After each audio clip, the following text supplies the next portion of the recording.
इस कहानी की शुरुआत होती है और हमें पोकेमोन लैब सेंटर को दिखाया जाता है। इस वक्त इस लैब के अंदर मियोटू के ऊपर एक्सपेरिमेंट किया जा रहा था, लेकिन अचानक लैब के अंदर तकनीकी समस्या हो जाने के कारण सब कुछ क्रैश हो जाता है और मियोटू आजाद हो जाता है। जब मियोटू आजाद हुआ तो वो बहुत ही गुस्से में था और वो बाहर जा करके एक कार के ऊपर अटैक कर देता है। अब यहीं पर सीन कट होता है और हमें राय सिटी में टिम और रुद्र को दिखाया जाता है। रुद्र टिम से कहता है कि तुम भी एक पोकेमोन को पकड़ लो और तुम्हारा भी एक पोकेमोन दोस्त होना चाहिए। रुद्र के काफी ज्यादा रिक्वेस्ट करने के बाद टिम पोकेमोन को पकड़ने के लिए जाता है और उसे पकड़ भी लेता है, लेकिन यहाँ पर जो पोकेमोन था वो टिम को अपना साथी नहीं चुनता है, वो उल्टा टिम के ऊपर अटैक कर देता है। जिसके बाद वे दोनों ही वहाँ से बाहर आ जाते हैं और फिर कुछ समय बाद टिम के पास पुलिस डिपार्टमेंट का कॉल आता है और वो टिम को बताता है कि तुम्हारे पिताजी का एक्सीडेंट हो गया है। उसके बाद हमें बताया जाता है कि पोकेमोन हमारे दुनिया के एक हिस्सा बन चुके हैं। आदि मानव पोकेमोन को पकड़ करके उनकी शक्तियों का इस्तेमाल अपनी दुनिया बेहतर बनाने के लिए करते थे, लेकिन होवर्ड क्लिफोर्ड ने कई प्रकार के रिसर्च किए और उनका मानना था कि पोकेमोन और इंसान एक दूसरे के साथ हमदर्द बनकर के रह सकते हैं और क्लिफोर्ड ने अपने रिसर्च में ये बात साबित भी किया है। आज राय सिटी में हर एक इंसान के पास उसका पोकेमोन है, उसका हमदर्द है। दूसरे प्रांतों में पोकेमोन जंगल में रहते हैं, लेकिन यहाँ पर राय सिटी में पोकेमोन और इंसान एक दूसरे के साथ रहते हैं। जिस पुलिस ऑफिसर ने टिम के पास कॉल किया था, टिम उस पुलिस ऑफिसर से मिलने के लिए जाता है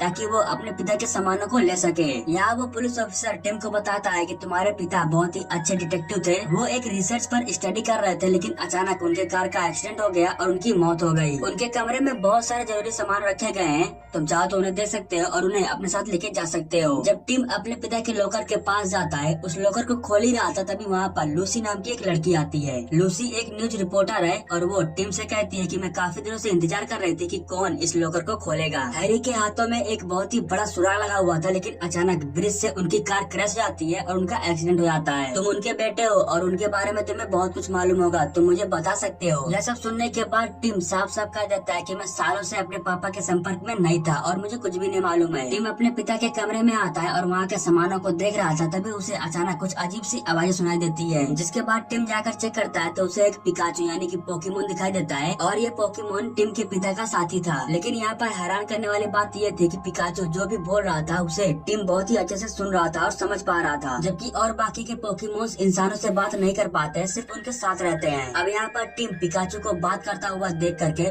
उसके पूरे तरीके से हिल जाता है, वो बहुत ही डर जाता है और फिर टिम रोड पर आकर के तमाशा करने लगता है। वो सभी लोगों से कहने लगता है कि देखो ये मुझसे बात कर रहा है, ये बोल रहा है, लेकिन उसकी इस बात को कोई भी मानने के लिए तैयार नहीं था, क्योंकि सभी लोगों को मालूम था कि पोकेमोन सिर्फ इंसानों के साथ रहते हैं, इंसानों से बात नहीं करते हैं। अब यहाँ पर पिकाचू टिम को बताता है कि हम लोगों की अच्छी किस्मत है, शायद भगवान ने हम दोनों को चुना है, इसीलिए तो हम दोनों पार्टनर बनने वाले हैं, क्योंकि हम दोनों आपस में बात कर रहे हैं, हम दोनों एक दूसरे की बातों को समझ पा रहे हैं। अब यहाँ पर टिम को कुछ भी समझ में नहीं आ रहा था, जिसके बाद पिकाचू कहता है कि तुम्हारे पिताजी ने मुझे ये दिया था और फिर यहाँ पर टिम को मालूम चलता है कि ये उसके पापा का पोकेमोन साथी है। अब यहाँ पर पिकाचू टिम को बताता है कि जब हमारा एक्सीडेंट हुआ तो उसके कुछ समय बाद मुझे होश आया, लेकिन मैं सब कुछ भूल चुका था। इस टोपी में हैरी का नाम और उसका एड्रेस था, जिसके बाद मैं उस फ्लैट पर पहुँच गया और मेरी मुलाकात तुमसे हो गई और अब हम दोनों को मिल करके हैरी को ढूंढना है, क्योंकि उसके पास ही सभी सवालों का जवाब है। जिसके बाद टिम बताता है कि तुम्हारे लिए एक बुरी खबर है, हैरी यानी कि मेरे पिताजी की अब मौत हो चुकी है। जब पिकाचू इस बात को सुनता है तो वो पूरी तरीके से चौंक जाता है और इस बात को मानने के लिए तैयार नहीं था। जिसके बाद पिकाचू कहता है कि ना ही उनकी लाश मिली है और ना ही उनके बारे में किसी को मालूम चला है, तो हम कैसे मान सकते हैं कि उनकी मौत हो गई है। मैं उन पर छानबीन करूंगा और पूरी सच्चाई जानकर रहूंगा कि आखिर बात क्या है। और तभी टिम कहता है कि कल मैं एक न्यूज रिपोर्टर से मिला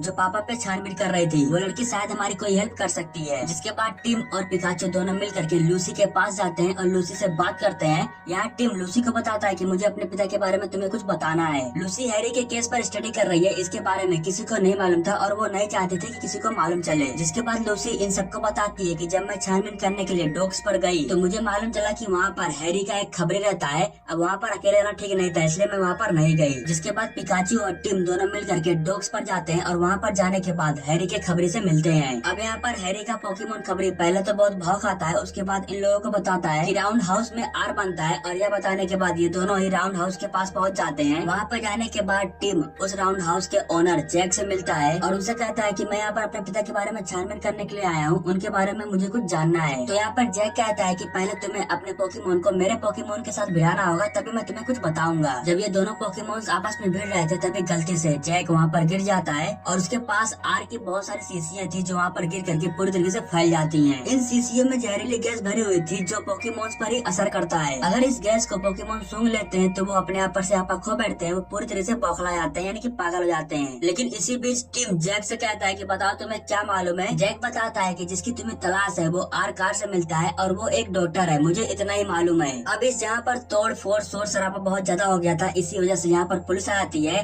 और वो टिम को उठा ले जाती है। लेकिन हैरी का दोस्त थॉमस टिम को छुड़ा लेता है और वो टिम से कहता है कि तुम यहाँ से वापस अपने घर पर चले जाओ। जिसके बाद टिम कहता है कि मेरे पापा का पोकेमोन अभी जिंदा है, यानी कि मेरे पापा भी अभी जिंदा है। अगर हम छानबीन करेंगे तो हमें कोई न कोई सबूत जरूर मिलेगा और मेरे पापा भी मिल सकते हैं। जिसके बाद थॉमस मजबूरन टिम को वो क्लिप दिखाता है जिस क्लिप में हैरी के कार का एक्सीडेंट हुआ था। इतना बड़ा हादसा हो जाने के बाद किसी का भी बचना बहुत ही नामुमकिन है। अब टिम को पूरी तरीके से यकीन हो गया था कि उसके पिता अब इस दुनिया में नहीं है। जिसके बाद टिम बहुत ही उदास था क्योंकि टिम अपने पिता के साथ ज्यादा टाइम बिता नहीं पाया था। और तभी इनके पास एक कार से एक लड़की आती है और इन लोगों को क्लिफोर्ड के पास लेके जाती है। यहाँ क्लिफोर्ड टिम को बताता है कि हैरी मेरे ही केस पर स्टडी कर रहा था। मैं एक ऐसी दुनिया की कल्पना कर रहा था जिसमें पोकेमोन और इंसान दोनों साथ में रह करके प्रगति कर सके, लेकिन मेरे बेटे राजौर को पोकेमोन बिल्कुल भी पसंद नहीं थे। और जब मैं अपाहिज हुआ तो मेरे जितने भी सूत्र थे वो सब कुछ राजौर ने अपने हाथों में ले लिया। पुलिस, मीडिया, न्यूज सब कुछ उसके हाथों में है और मुझे हैरी के अलावा किसी पर भरोसा नहीं है और इसीलिए मैं चाहता हूँ कि तुम हैरी को ढूंढो। जिसके बाद टिम कहता है कि शायद आपको नहीं पता है तो मैं आपको बता दूं, मेरे पिताजी की मौत हो गई है। तो क्लिफोर्ड कहता है कि नहीं, तुम्हारे पिताजी की मौत नहीं हुई है, वो अभी भी जिंदा है। जिसके बाद क्लिफोर्ड टिम को होलोग्राम के थ्रू हैरी के कार के एक्सीडेंट को दिखाता है और उन्हें बताता है कि जब तुम्हारे पिता की एक्सीडेंट हुआ तो वो जिंदा थे। उनका शरीर पुलिस वाले को इसलिए नहीं मिला क्योंकि उनके शरीर को मियोटू ने अपने साथ लेके चला गया था। और अब तुम्हें पता करना है कि आखिर मियोटू ने तुम्हारे पिता को कहाँ पर लेके गया है। उसके बाद टिम एक बार फिर से लूसी से मिलता है और फिर यहाँ लूसी टिम को बताती है कि जब मैंने क्लिफोर्ड के कंप्यूटर में उसके प्रॉपर्टीज को चेक किया तो मुझे ये मिला। ये एक पीसीएल है, यानी कि पोकेमोन सेंटर लैब। इस जगह पर गैर कानूनी तरह से पोकेमोन पर एक्सपेरिमेंट किया जाता है, इसके बारे में किसी को नहीं मालूम है। और इतना ही नहीं, पिछले हफ्ते पीसीएल में एक्सीडेंट हुआ था और उसी रात तुम्हारे पिता का भी एक्सीडेंट हुआ था। अगर हमें इन सब के बारे में जानना है तो हमें खुद वहाँ पर जा करके इन सब के बारे में तहकीकात करना होगा। जिसके बाद ये सभी लोग चोरी चुपके उस लैब के अंदर पहुँच जाते हैं, जहाँ टिम देखता है कि वहाँ पर एक कंप्यूटर ऑन था, उसकी फाइलें करप्ट हो चुकी थी। लेकिन जैसे टिम उसमें से एक बटन को दबाता है तो वहाँ पर होलोग्राम वीडियो प्ले होने लगता है और सब कुछ साफ साफ दिखने लगता है। और इस होलोग्राम में टिम अपने पिता को भी देखता है। और फिर यहाँ पर इन लोगों को मालूम चलता है कि हैरी ने ही मियोटू को पकड़वाने में इन सब की हेल्प किया था और इसीलिए मियोटू ने हैरी को अगवा किया उससे बदला लेने के लिए। अब जैसे ये लोग लैब से बाहर निकलने वाले थे उससे पहले इन लोगों के ऊपर पोकेमोन्स हमला कर देते हैं, मगर उसके बावजूद भी ये लोग अपनी जान बचा लेते हैं और भाग करके जंगल में आ जाते हैं। मगर यहाँ जंगल में भी इनके साथ बहुत ही अजीब तरह से दुर्घटनाएं होने लगती हैं। अब किसी तरीके से ये लोग अपनी जान बचा तो लेते हैं, लेकिन यहाँ पर पिकाचू को बहुत ही गहरे चोट आ गया था। वो बहुत ही यहाँ जख्मी हो गया था, वो मरने वाला था, लेकिन यहाँ पर टीम उसे मरने नहीं देना चाहता था। और तभी यहीं पर कुछ पोकेमोन्स आते हैं जो पिकाचू और टिम को अपने साथ एक जगह पर लेके जाते हैं। और तभी यहाँ पर एंट्री होती है मियोटू की।